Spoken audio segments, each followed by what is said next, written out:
Hi friends, मैं Amay sir. Linear equation के अंदर होमोजीनियस के सम हम लोग कर रहे हैं। होमोजीनियस के जो इक्वेशंस है वो सॉल्व कर रहे हैं बाय मैट्रिक्स मेथड से। तो इसके अंदर ये जो दो केसेस है, मेरा इसके पहले वाला वीडियो आप देखेंगे तो उसके अंदर मैंने ये ट्राइवल सॉल्यूशन कब फॉर्म होता है और नॉन ट्राइवल कब फॉर्म होता है इसके बारे में बताया। हेल्प डेस्क के अंदर भी लिखा हुआ है। अभी ये एक एग्जाम्पल हम लोग सॉल्व करेंगे और इसके अंदर ये सेकंड केस कैसे फॉर्म हो रहा है ये देखेंगे। Okay, let us start here. तो सॉल्यूशन के अंदर हम लोग बढ़ेंगे। तो सॉल्यूशन के अंदर देखो हमें करना क्या पड़ेगा। पहले ये लीनियर इक्वेशन है उसको मैट्रिक्स फॉर्म में, आपको लीनियर इक्वेशन हो या होमोजेनियस इक्वेशन हो, कोई भी इक्वेशन हो तो उसको पहले आपको मैट्रिक्स फॉर्म में लिखना है उसको। ओके, इसके बाद ही वो सॉल्व हो पाएगा। तो यहाँ पे 1 1 2, यहाँ पे 1 2 3, यहाँ पे 1 3 4 और यहाँ पे 3 4 7 रहेंगे। एक्स वाई और जेड है यहाँ पे 0 0 0 0 रहेंगे। जो भी रहेंगे एक्स वाई जेड है तो एक्स वाई जेड लेना है।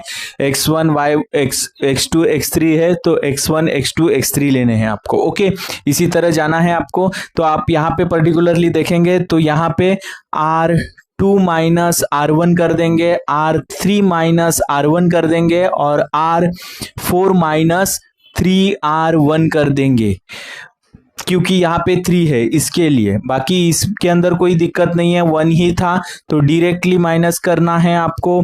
यहाँ पे देखो अभी हमें यहाँ पे x1 नहीं x y और z लेना है। यहाँ पे तो सभी एलिमेंट 0 0 0 0 रहेंगे। इसकी जो पहली रो है वो वैसे ही रहने वाली है तो उसको वैसा लिख दो। यहाँ पे 0 0 0 रहेंगे।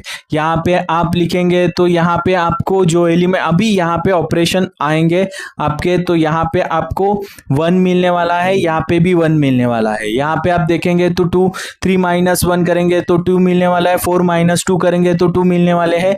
यहाँ पे 4 माइनस 3 इंटू 1 रहेंगे तो यहाँ पे भी मुझे 1 मिलने वाला है। और 7 इंटू 2 6 और 7 माइनस 6 रहेंगे तो यहाँ पे मुझे 1 मिलने वाले हैं। इस तरह से मुझे ये ऑपरेशन यहाँ पे सॉल्व करने के बाद ये सॉल्यूशन मिल चुका है। अभी आप पर्टिकुलरली देखेंगे तो यहाँ पे भी मुझे ये पर्टिकुलर पार्ट में भी मुझे 0 लाना है क्योंकि इचेलॉन फॉर्म करना है।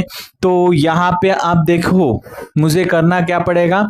तो हमेशा याद रखना है आपको कि R1 जो है वो रो ट्रांसफॉर्मेशन में अभी लेना नहीं है, क्योंकि इसके पहले वाले कॉलम के अंदर एलिमेंट मौजूद है और बाकी के जो रोज देखेंगे उसके अंदर सभी 0 मिल चुके हैं। अगर आप इसको ऐड करके लेंगे तो इसके अंदर ये इसका एलिमेंट ऐड होगा। तो हमें ये R2 R3 R4 से ही रो ट्रांसफॉर्मेशन करना है।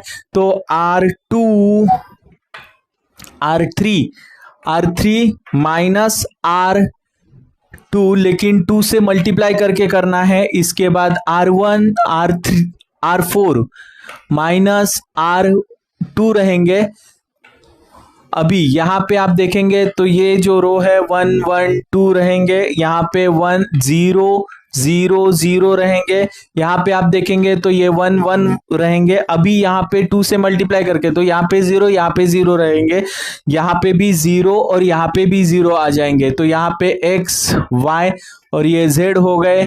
यहाँ पे आपको 0 0 0 0 फॉर्म करके मिल चुके हैं। अभी ये फॉर्म होने के बाद आप देखेंगे तो आपको यहाँ पे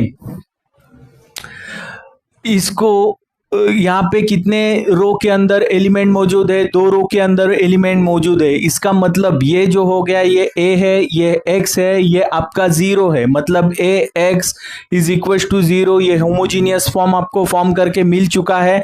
अभी यहाँ पे a जो रैंक है, रैंक जो a है उसके अंदर रैंक क्या आने वाला है। नॉन जीरो एलिमेंट जो है वो 2 रो के ही अंदर मौजूद है, इसका रैंक 2 आता है। और number of unknown number of unknowns अगर काउंट करेंगे तो वो कितने हैं, 3 है। मतलब रो से अननोन्स कम है, इसका मतलब जो हमारा सेकेंड केस यहाँ पे फॉर्म होके मिलेगा हमें, तो हम लोग यहाँ पे लिखेंगे then the possible solution is non trivial solution. Okay, तो नॉन ट्राइवल सॉल्यूशन मिलेगा हमें। नॉन ट्राइवल सॉल्यूशन मतलब इसके एक्स वाई और जेड के जो वैल्यूज है वो जीरो नहीं रहेंगे, उसके अंदर कोई ना कोई वैल्यू बनेगी। अभी मैं इक्वेशंस फॉर्म करके लिखता हूं, तो यहाँ पे x plus Y plus 2z रहेंगे और इज इक्वल टू 0।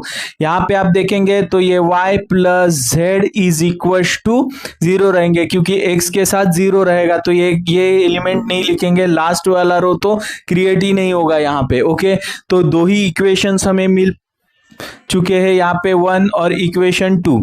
तो इस तरह के केस हम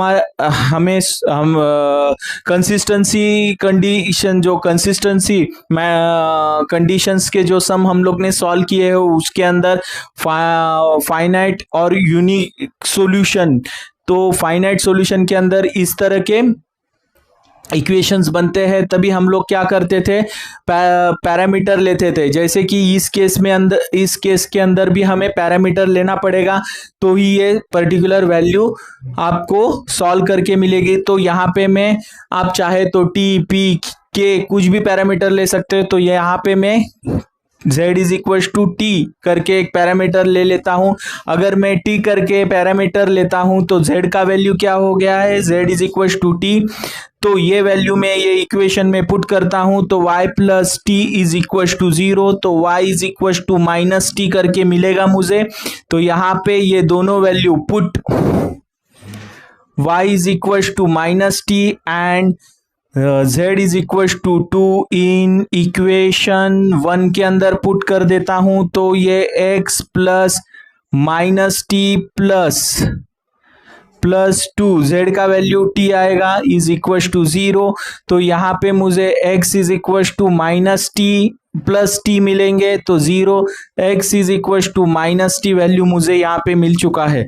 ओके, तो यहाँ पे इसके सभी values in terms of t के अंदर मिल चुके हैं, क्योंकि ये सॉल्यूशन जो था ये नॉन ट्राइवल सॉल्यूशन था, और नॉन ट्राइवल सॉल्यूशन के अंदर हमें वैल्यूज मिलते हैं और वो पैरामीटर्स के अंदर मिलते हैं। ओके, जैसे कि इसके अंदर टी में मिल चुके हैं। देखो ये सॉल्यूशन मुझे यहाँ पे मिल चुके हैं, लेकिन कोई किसी को डाउट क्रिएट होता है। कभी कभी क्या है, बुक में वैल्यूज अलग आते हैं, तो इसके लिए कभी कभी बुक वैसे भी मैं सॉल्व करके दिखा देता हूं। यहाँ पे अगर मैं z का वैल्यू चाहे तो माइनस टी भी ले सकता हूं ना, ये कंसीडर करने वाली बात है। ओके, तो z का वैल्यू अगर किसी ने माइनस ले लिया तो इनके वैल्यूज भी चेंज हो जाएंगे। जैसे कि यहाँ पे y ये सॉल्यूशन के अंदर minus T is equal to 0, तो y का वैल्यू हो जाएगा प्लस टी।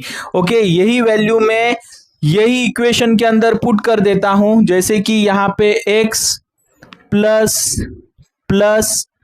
y का वैल्यू क्या है, t है, और यहाँ पे plus 2 into minus T is equal to 0, तो x minus T is equal to 0, x is equal to T करके मिलेगा। ओके, तो यहाँ पे देखो, यहाँ पे आपको z का वैल्यू मैं t लिखता हूं, तो इस तरह से वैल्यूज मिलेंगे। और अगर मैं z का वैल्यू माइनस टी ले लेता हूं तो x का वैल्यू पॉजिटिव मिलेंगे। मतलब आप जो कंसीडर करेंगे उसके ऊपर डिपेंड करेगा, इससे आपका सॉल्यूशन गलत नहीं होगा। चाहे तो आप माइनस टी ले सकते हो, चाहे तो आप प्लस टी ले सकते हो। ओके, तो ये थोड़ी ध्यान देने वाली बात है, क्योंकि किसी को लगेगा कि ये माइनस टी लिया है, यहाँ पे प्लस टी लिया है तो कुछ अलग होगा, तो वैसा है नहीं। ओके, तो आप कंसीडर करने के ऊपर डिपेंड करता है। तो आप अभी इसका स्क्रीनशॉट ले लो। और अगर आपको ये पर्टिकुलर सम के अंदर कोई भी डाउट है, कोई भी क्वेश्चन है, तो कमेंट बॉक्स में कमेंट करके जरूर पूछ लेना। और अगर मेरे वीडियो आपको अच्छे लगते हैं तो लाइक, सब्सक्राइब और शेयर ज्यादा से ज्यादा करना। Thanks for watching my video.